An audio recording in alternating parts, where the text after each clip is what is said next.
Welcome everybody to the Kingsville Community Center's History Talk series. We have Veronica Brown with us today. Thank you, Veronica. Most of you know her already. She's Kingsville's historical knowledge book. Everything about Kingsville she knows more than you do, guaranteed. And she will share with us today Main Street Walking Tour history. Yes, absolutely. Thank you very much for coming out this morning. Today we are going to go on a virtual walking tour of Main Street. I did this in person last year for the Jane's Walk, and we can talk about Jane's Walk later on. I can give you a little bit more information about that. So this was a physical walk where we walked the streets, and then because I had all this research done, I put it into a slideshow. And the nice thing about being in a slideshow is I can show you old photos as well, and those are a lot of fun. So to give an idea, that we are going to be starting where the X is, so just across the street from Chestnut Street. We're going to go along the south side all the way to Spruce Street. We're going to, cross the street and then come all the way back to the point of beginning. So during this presentation, I want you to keep in mind three things. That downtown Kingsville has really been shaped by fire. When I was doing this, researching this presentation, I was really surprised just how many buildings we lost to fire, and that really kind of shaped our downtown core. The second thing is the name Maycock, John Alexander Maycock. He was a very prolific architect. He made beautiful buildings all over Windsor-Essex County, and we do have a few of the examples still standing on Main Street, so if you hear that name, it's the same gentleman. And then I'll be showing some older pictures of some of the buildings along the way. Yes, some of our beautiful buildings are no longer there. Some of our buildings have had unsympathetic renovations. But then I also want you to look at some of the buildings that have been preserved or rejuvenated to really showcase what we have on. So some local businessmen, women, and owners have really put a lot of hard work into keeping our downtown alive. So the first thing we're going to do is we're going to start at the Union Block. First, we're starting off with fire. So in May 1889, there was two buildings on this site, and they were burned to the ground. There was a livery stable and the Independent Order of Oddfellows. Their lodge building was also located here, which and then the harness shop was P.E. Mayhew's harness shop. So only 2 years later, after those two buildings burned to the ground was broken on this Union Block. And it was made up of three separate units. So we still had the Oddfellows, which is the center unit that was built. The Masons from across the street, they had a lodge upstairs in a building. So they decided to build their own lodge house, and that's to the left. And then on the right-hand side was the harness shop again, Mayhew's harness shop. So this was built in 1889, and John Maycock was the architect. And you can see he has these flourishes, and he kind of goes a little over the top with his creations, but we get to enjoy them today. No longer standing is the middle part from the older vintage picture, where it actually has the sign that says Union Block on it. I'm not sure when that came down. So next, we're going to go back a little bit because this is just, a big old strip mall. But we're going to go back to a little bit of Kingsville's history, which was Kingsville's downtown was planned out by Colonel King on Division Street, divided the lines between a farm owned by Harrington and a farm owned by Stewart. So Colonel King got these two farmers together and had them dedicate parts of their farms to lay out the downtown of Kingsville. And so building lots were put out. The downtown went from, Prince Albert to Spruce, from Water Street down to the north side of Mill Street. And so one of the first things a town needed, and this is 1850, was a hotel, because they're trying to put themselves on the map. They're also trying to get a post office, which means that the stagecoach and the mail coach are going to be stopping in your community. And that's what they were looking for in the 1850s. So in 1852, the part of the plaza, so this is the whole plaza that housed these two properties. So on the right-hand side, you see the Exchange Hotel. So that was a hotel that was for commercial businessmen to stop, grab a meal, and that was from like the 1850s.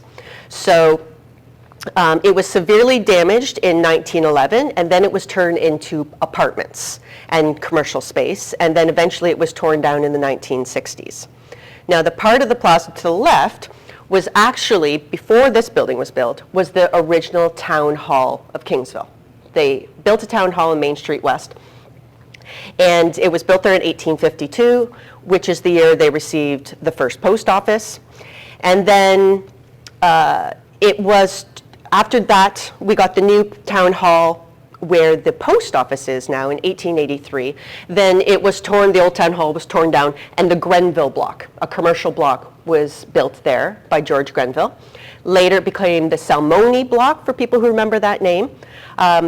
Fire, 1906, when it was renovated again, and then it was finally destroyed by fire in 1994. So this area is one of the oldest, however not standing, and now, you know, that history is lost to us because we now have a strip mall there. So we're going to keep going down the road, and we have two structures here that one was built by Weigel, one was built by Harrington, and fire destroyed the two previous buildings beforehand in 1901. They were both wood structures, easy to burn down. So once those were burned down, right away, Reverend R.D. Harrington, he built the block on the left. He built it right away, 1902. He built it of brick, which now houses the Butcher of Kingsville. And Dr. Weigel didn't end up building the one next door until 1907. He waited a few years, maybe to rethink this with all the fires going down. So those are two, you know, kind of sister buildings, although they don't look very much alike. Again, we're talking about fire again. So, in November 1981, fire destroyed the Weigel-Conklin blocks, which had been built in 1895. And this is what was there at that corner, right there. So, once it was destroyed, it was turned into a town park for a while, and then finally, in 1985, we have this new building, which is the Motico building.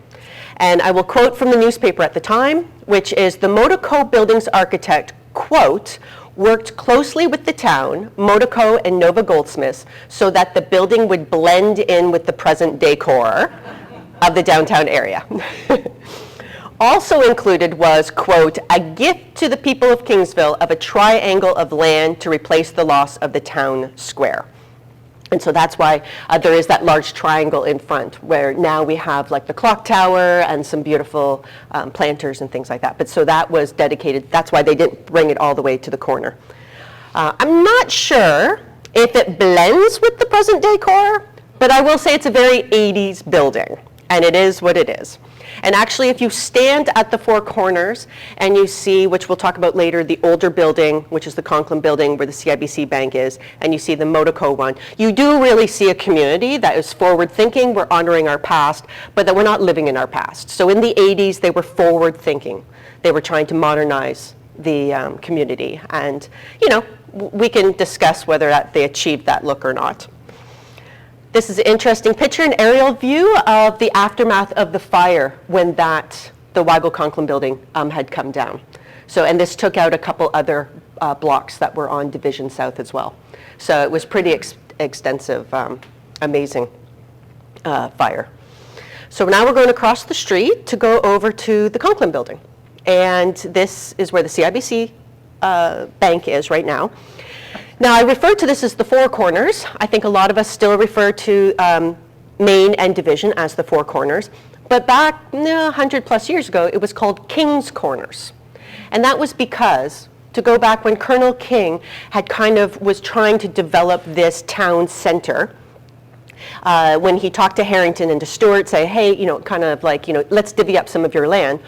One of the things that he did was that he bought a bit of property on all four corners. He was the first person to kind of put investment into this as a commercial center here. So for a very long time, because he owns pieces of the Four Corners, it was called King's Corners. Now, as far as the Conklin block goes, and this was new to me when I started doing the research of it, is I assumed, upon looking at this postcard, that this was all one building, when in fact there was two stages to this building. So we have here where David Conklin built the first part, which was just the corner part, in 1901, and he bought this for Molson's Bank. And so Molson's Bank was able to tell him exactly what they wanted. So they were the center part. And then there was an L-shaped. So basically Conklin built on demand. He built to suit. So he had Molson's come on board, he did their bank, and then the L-shaped store was Hendershot's Dry Goods. And you could enter the L shape either from Division or Main Street. And to find out what happened with with Molson's was around until 1925, and then it was absorbed by the Bank of Montreal. So Molson's eventually became Bank of Montreal. Maycock was the architect of both of these buildings. So this building became very popular, and so then he started putting David Conklin, who owned the local lumber mill, he did a lot of things within the community. He had then put out some ideas. If someone wants me to build something else, let me know and I will. Let's sign some contracts. So he built the second part of the Conklin building in 1906. And that was originally built for Healy and Crawford Furniture, who were also funeral directors. And then the other store was in 1906, when it opened, was a new roller rink. It was an indoor roller rink. And from the newspaper, the new roller rink in Conklin's building is now in full swing, open every afternoon and evening. Admission and skates for evening, 15 cents, afternoon, 10 cents. So we'll also see as we go along Main Street is that we're also looking at commercial space, some residential space, but then they're also looking for some leisure stuff. So they're bringing together reasons to come downtown, some leisure activities for some of the residents of Kingsville. So this is the Fox Block, which was built by Predo Fox in 1906. So it's very interesting, for me anyways, was that this attaches to the Conklin building, the 1906 Conklin building. He started building his first. So actually you had the original Conklin building, Predo Fox, who was brother-in-law to David Conklin, so they got together for this. He owned some of the land, and then David Conklin a few months later just kind of filled in the gaps between these two buildings. So you definitely built where you had land, and you hoped other people followed suit. So this was Predo Fox always ran billiard halls. He actually ran billiard halls on Pelee Island and kind of all over the place. Again, we're talking about leisure time. So the second floor was always going to be a billiards room for Predo. The first floor was going to be retail rental space, but for the first year, he didn't have a tenant. So in January 1907, Predo flooded the ground floor and opened an indoor skating rink. Could you imagine? Maybe insurers at the time didn't make site visits, I don't know, but so that was for the first year, and then he was able to get, in 1908, a company to come in, and they opened a moving picture show. So again, we're talking about leisure time, we're talking about bringing people to the downtown core. Okay, so we're moving along, and this is the David Block that was built in 1922.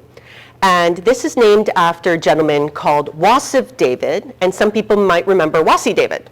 He owned a sweet shop.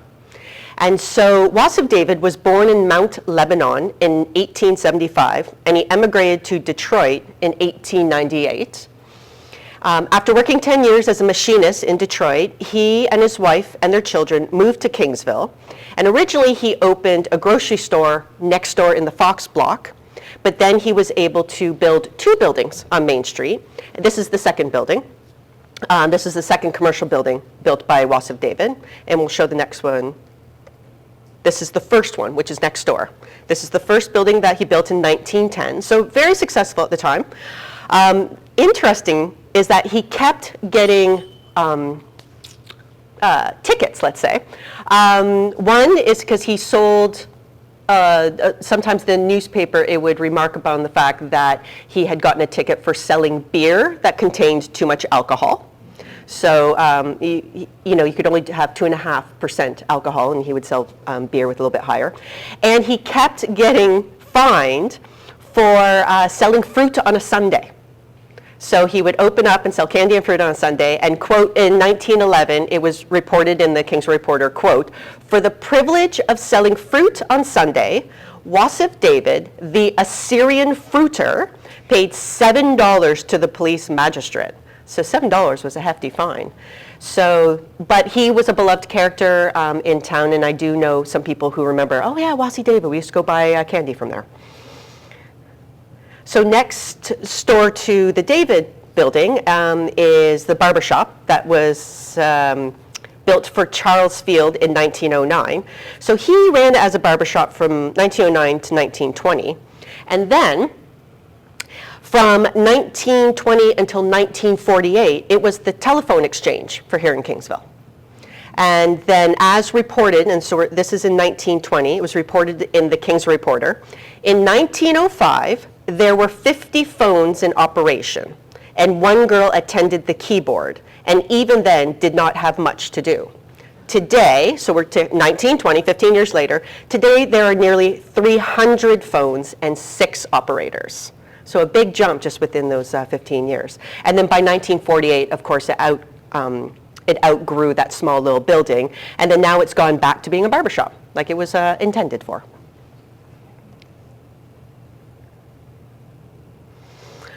Okay, first I want to explain, this is the first time we're going to be coming across these types of maps that are on the left-hand side. So these types of maps are called fire insurance plans. And the plans they were given out by subscription to insurance agents within communities. So it basically kind of looked at the commercial downtown core of municipalities. And we're talking about Ontario, Canada, all over the world. There was different companies that would do these fire insurance plans. You would have a subscription, and then they would have these color-coded to tell you what building materials these buildings were. You're able to see how close the buildings were together, what they were made of. So if it was red, that was generally brick. Yellow was wood, and then there'd be like concrete would be blue. And then they would also show you different things in the municipality, like where the coal stacks were or where there was large parts of lumber. And real estate agents would use these plans in order to determine what the insurance premiums should be. Now, like I said, these were a subscription, and things built and tore down, and so companies, instead of issuing new maps, you would have a subscription, and they would send you in the mail these little slips, and that's why you see a bit of an outline, and these were stickers that you would paste, and you would put over top. And this is how you updated your maps. And then they would only come back and like I think we had one company, so we had a plan, fire insurance map from 1903, and then they came back 15 years later to redo them. So in the intervening years, these insurance agents would have these little slips that they would have to paste on in order to keep their maps current. They never owned them. Once you stopped being insurance agent, or for whatever reason stopped paying your money, you had to send these back. So a lot of these were either recycled, so if you find some of these maps in some archives, sometimes they'll have different communities on the other side. Like I think I have a set from the 1950s, and I think Peterborough's on the other side or something. Or they were just out and out destroyed. So to be able to find some of these maps are very interesting for researchers and very important for us.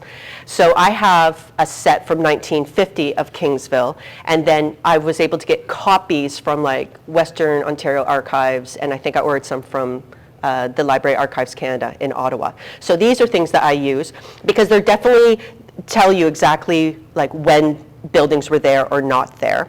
And these slips would also have like little dates, like it would be revised to a certain date. So this is an example of a fire insurance plan. And they're very, so this fire insurance plan where it says Dynamo on the side, and that's because it's describing this building right here.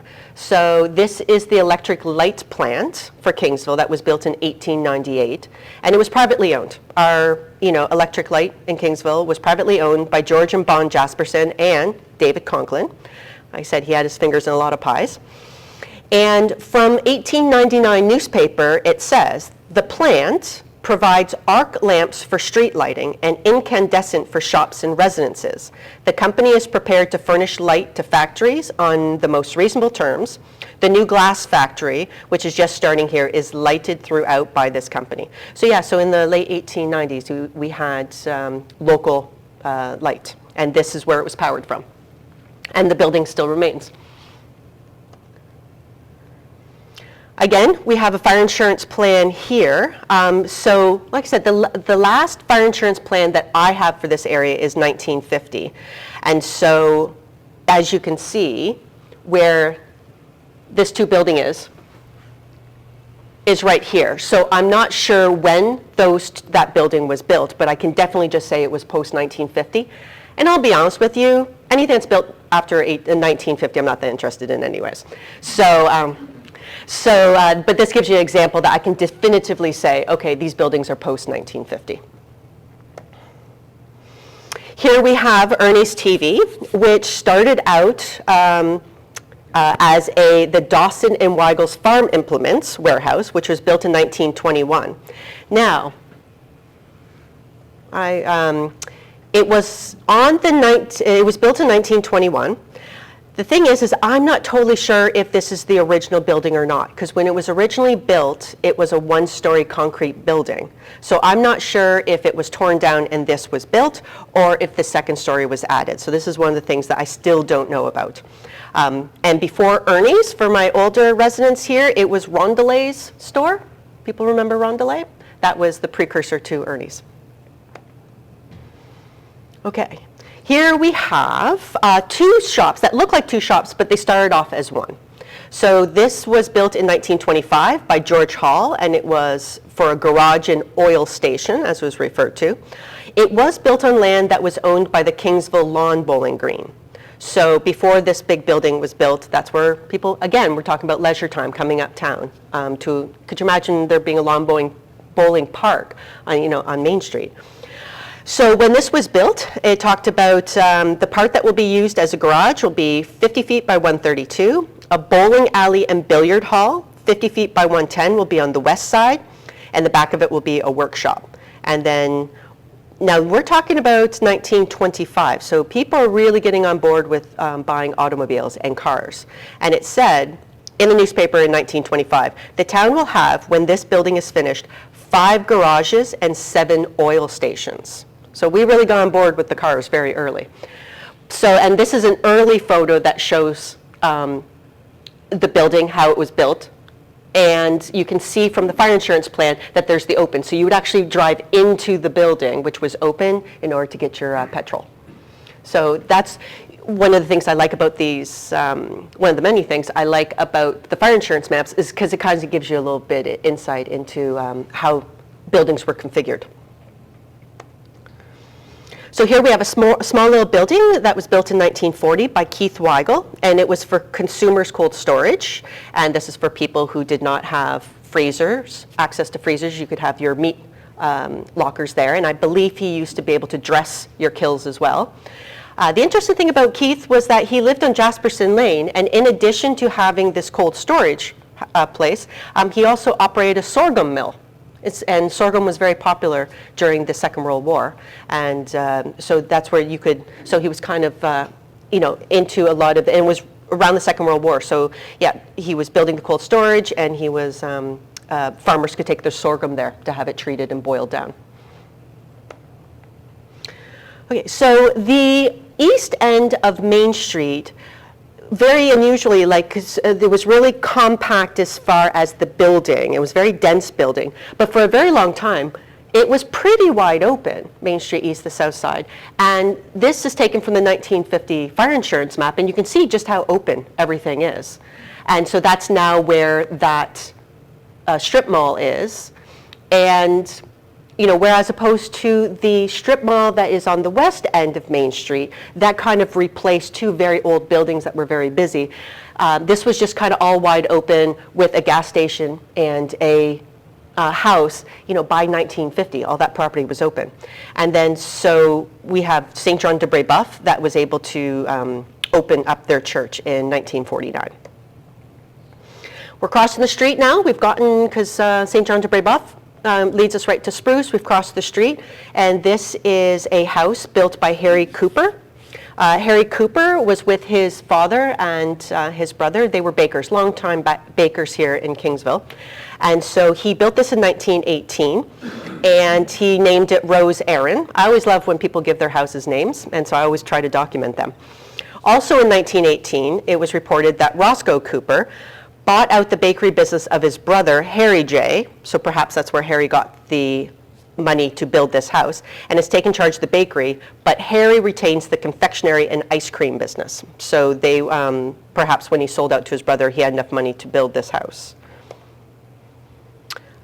This is a home that was built in 1876 for Peter and Sarah Weigel, and then a few years later, 7 years later, it was sold to Dr. Drake, and he was in Kingsville until 1896. The interesting thing about Dr. Drake was he was born in Elgin Township, and he graduated Toronto Medical School at the age of 21. And so he was our 21-year-old doctor here in Kingsville. And he practiced medicine in Kingsville from 1856 until 1896 when he retired to Windsor. And this one's a very unique building in the back because it's a Second Empire. It's a very beautiful architecture.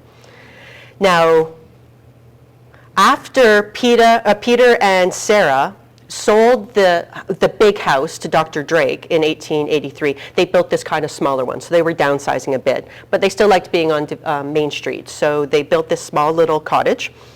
And when Peter died in 1890, the obituary read, "The deceased was better known all over the county as Uncle Peter, and will be remembered by many as the most successful building mover the county ever had." That was his full-time job, is he moved houses and buildings. He had teams of horses, he had logs, he had men, and going back and doing research on built heritage in Kingsville, I'm always surprised how many times people built or moved houses. They were selling houses and moving them off. Sometimes you would build a structure, and we'll get into that a little bit later, where you would build a structure on land that you didn't own. You would lease it. And then when your lease was done, you just move your building somewhere else. So it was, yeah, it happened all the time. So in 1895, Bon Jasperson, he of the Electric Light Company and Jasperson Lane, he ended up buying this house from Sarah Weigel. And it was funny, notice in the newspaper it said, "Bon Jasperson is having an addition made to his home on Main Street. It is said the next addition to the house will be a bride who will come from the far east." Sounds exciting, doesn't it? A couple weeks later, it does remark in the newspaper, "Bon Jasperson and his bride arrived here from Truro, Nova Scotia."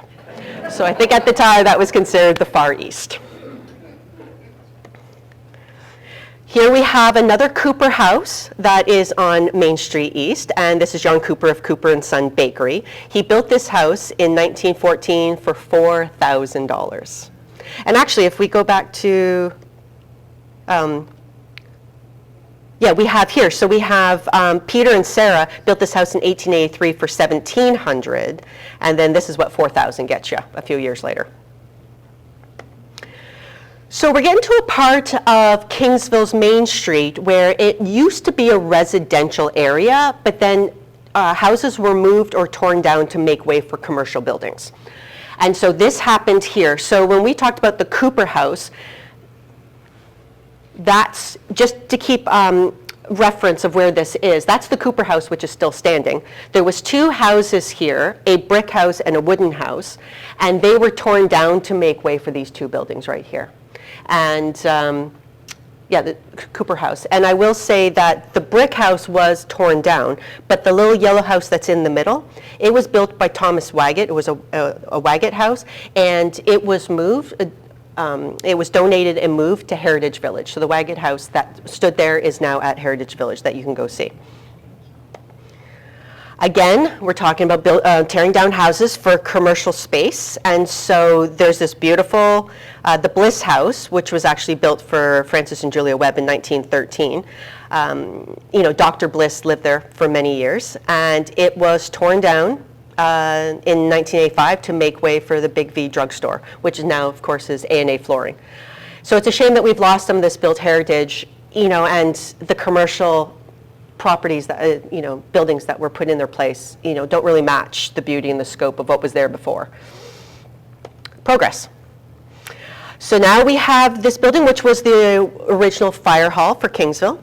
And it was built between 1939 and 1942. It was built by the volunteer firefighters, and all the bricks were actually made by the firefighters as well. It was really a community endeavor. Lots of fundraising was going on. You think about this is during the war as well. So that's probably why it took so long, because there was multiple fundraisers going on. It was reported in 1941 that Fire Chief Fox and his department have contributed further to the town in their work on our fire hall. It is a fine building. Few contractors would want to take $18,000 for the job of building it, but our firemen gave freely of their time and labor, held benefits, and raised money in other ways to keep the cost at $8,000. So it's pretty incredible that we have it, and it's still standing, and this is a designated property here in Kingsville. All right, so this is interesting, and this keeps me humble. Before conducting my research on these two buildings, I assumed, just, because I think I have an eye, I think I know things, I would have assumed, based on, the dimensions and just like the look of the houses, that the store on the right was older than the restaurant on the left. So I was very confident. And I was wrong. So, oddly enough, Vernon's was built in 1921, and it was originally a gray and seed store. And it, would go all the way back to Beach Street. So that's where, you could come in and out, the farmers could come. And the one on the right, which I assumed was an older building, was built only in 1963, and it was the Kingsville Meat Market. And again, it's after 1950, so I'm not really that bothered about it. This one's a lot of fun. So, the original structure of this building was built in 1869, and it was built as the Methodist Church, and this is where the first Methodist church was. And when they built Epworth Church, when the congregation built Epworth Church in 1893 on Division South, it was then sold to the Kingsville Natural Gas and Oil Company, 1894. And it talks about that they purchased the old Methodist Church on Main Street. They're having it overhauled and refitted. So they kind of put the bit of a front on it. A door will be put in the back of the building, which all materials for the workshop will be taken. So it was Kingsville Natural Gas for a long time. Then later it became the station or waiting room for the Windsor, Essex, and Lakeshore Electric Railway. Now, the interesting thing is I was going through this book that's kind of a yearbook of the whole country of Canada, and they make one for each year. And in this, they have a chapter that's called The Journal of Remarkable Occurrences. I love that title. I think I might even make that, like if I ever write an autobiography, I think that will be a Journal of Remarkable Occurrences. So, from this book that was published across Canada in 1880, it says, on April 19th, the Methodist Church at Kingsville, Ontario, this one, is struck by lightning while service is in progress. A panic ensues. Several persons are hurt, but none killed. Could you imagine being in church on a Sunday morning? I'm not sure what you did Saturday night, but lightning struck the church. And it was so, it must have been quite the joke, because it did make the Journal of Remarkable Occurrences for 1880. Now, of course, we now know that this building doesn't look like this anymore. Now, first of all, before we get on to the next part, I do want to say that I've selected this picture because you can kind of see a little bit of what the church looked like. So that's when it had that roof line. So it was a little bit more of an impressive building when it was the church. And then the front facade was when the Kingsville Gas and Natural Gas Company owned it. The other thing that's very interesting is that, and I'll get into the Pistorius House in a second, but you had the Methodist Church that was built in the 1860s, and then before this building, the hotel was there. There was a temperance house there. So this would be a house where a temperance house, it was a hotel, and you could go there and get lodging and you could eat there, but there would be no spirits served. And it would make sense that they would have a temperance house built next to the Methodist Church. Now, early on when I talked about the Exchange Hotel, which is on Main Street West, obviously that was not a temperance house. So here we also kind of have a dividing line as far as maybe the sober area of Kingsville and then maybe the party area. So yeah, so back to back, that's the sobriety section of town. Now, to go back to the old church, I have an updated photo and this is what it looks like now. So big difference. And it's nice that we have a record of all these differences of these buildings. Because, you know, if you take a new person to winology and you say, by the way, this building's from 1869 and it was a church, I think they would want proof first. So we have proof. So that's what it looks like now. So we're going to go back to this, the commercial hotel, which was the hotel / temperance house that was built in 1854. It was destroyed by fire in 1885, and they were looking to rebuild because they did need a hotel. And when it was rebuilt, it was actually just 2 stories tall, and they weren't sure how successful it would be. So it was the first 2 stories, and at the time when they're going to rebuild this, it was reported in the newspaper, it says, on account of its homely appearance, it is to be hoped that a better and more architectural building will arise on its ashes, and that will tend to increase the business capabilities of the municipality. So it sounds like the commercial hotel was a bit run down. So this 2-story hotel was built, and then within 4 years, it was so successful that they added the 3rd story on, and they redid the facade. So the older picture that you see would be after the 3rd story was put on and the facade was zhuzhed up, and this was designed by Maycock. So as you go through and you see a lot of these buildings, you'll notice, you know, there's some flourishes on these buildings, and that's definitely a Maycock design. So, anyone remember what it used to look like? So when we talked about, you know, people have really invested in Kingsville and on our Main Street and really tried to bring it back, it is a little shocking for people who have never seen, weren't around when this looked like this. So when Pistorius had built the house, he had passed away, and it was sold in 1901, and the Pistorius house got a new owner and new name. They called it the King's Hotel. And that wouldn't have been because of Colonel King, that wouldn't have been because of Kingsville, that would have been because Queen Victoria had died in early 1901, and then it was the succession of King Edward VII. And so a lot of things were renamed the, you know, King. So the King's Hotel had some controversies over the years. For instance, in 1914, the chief of police seized a couple of slot machines which had been operating there for some time.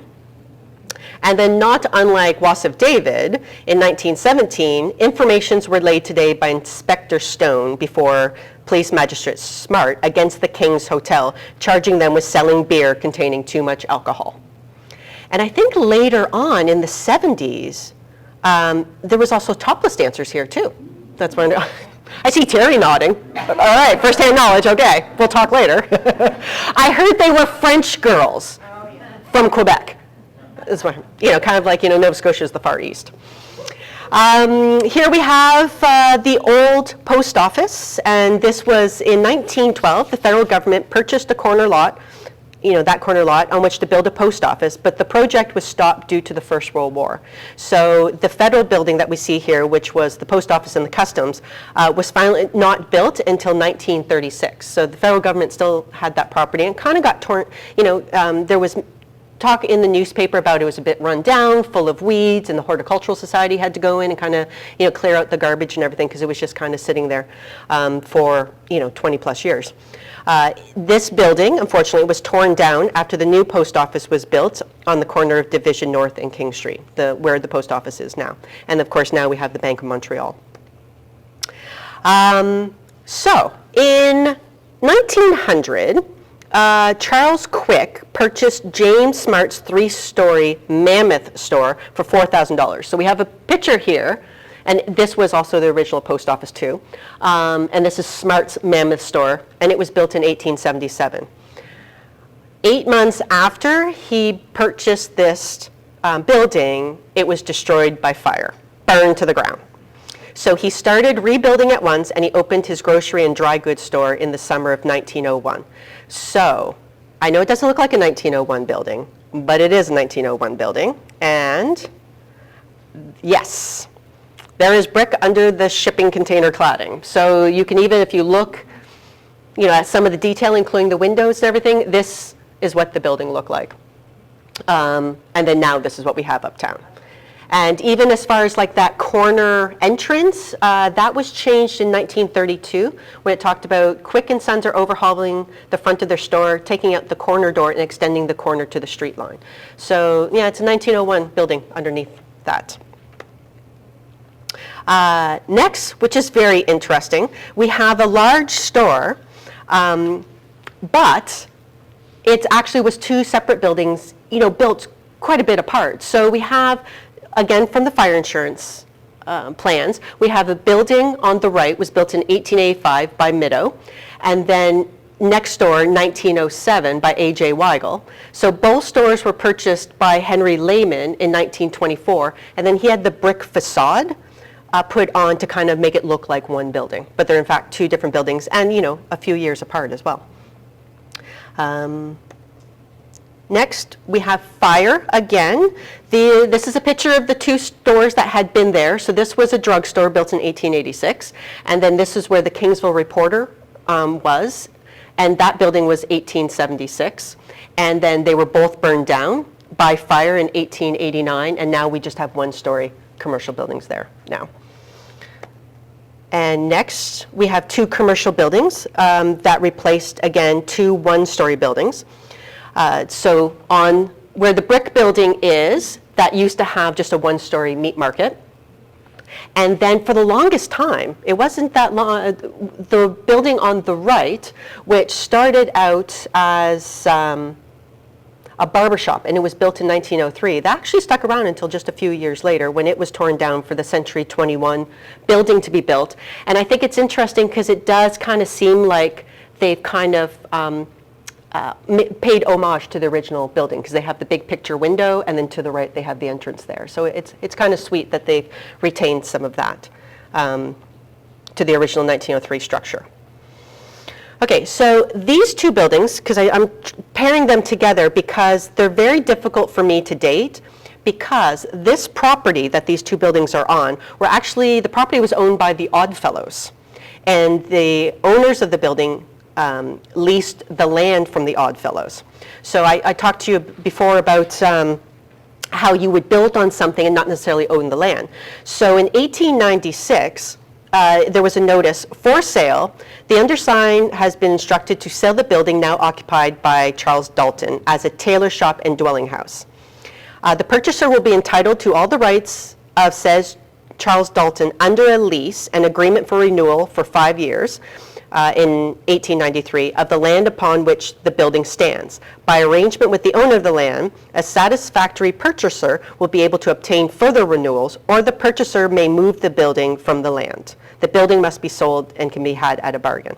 So it's difficult to kind of, I'm looking at old property tax assessments to find out who owned property and when values went up, so I can determine when things have been built. It's very difficult because the Oddfellows just owned the property and other people were paying taxes. So there is an old postcard that shows this section of town, and without actually going into these buildings and really looking at them, it's possible that these two buildings are from the same photo, and the photo's around 1905. But without inspecting the building, I can't determine how old these buildings were. We talked about when the Union block was built, that the Masons had a lodge house on the other side of the street, and then they kind of came to the south part of the street. So this is the location of the original Masonic Lodge, and it was above Leggett's store. And on the side of the Masons Lodge, today's Masons Lodge, they used to have a mural there that showed the old building. So that mural is the old building, which did sit on this space, and then it was burned down. We had a one-story commercial building, and then that was torn down, and now we have this restaurant that was built. So it's nice that we have this documented. And I will say that I prefer the restaurant's building to just having a one-story kind of nondescript commercial building on our main street.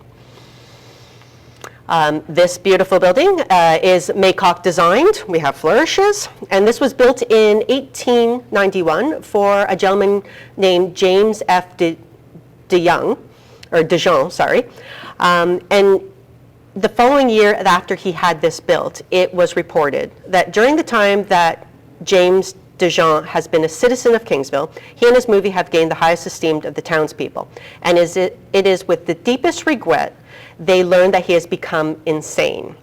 Mr. DeJong was in the service of Her Majesty in the tropical climate of India for 15 years and endured the hardships of a sailor's life on the Mediterranean for 5 years. His nervous system was thus undermined. He invested a large amount of money in Kingsville when a boom was imminent and received little encouragement from his financial standpoint, and it is thought the immediate cause of his present condition is the constant worry of mind. He died in 1893. Now we would know that would be more of a post-traumatic stress disorder from his military service. And it also showed that he came here entering into the 1890s. There was this boom that people foretold, but then Canada went into a bit of a recession in the early 1890s. And so it remained in the family, and his widow had the property, and I think she kept on to it for about another 10 years. But they left us with this beautiful building. And recently received a paint job. And so this is what it looks like now. This is a nice building that we have that was built in 1909 by Lester Malott. 3 years later, he sold the business to his brother Delbert Jason Malott, DJ Malott, people remember that, and he continued the butcher business for 25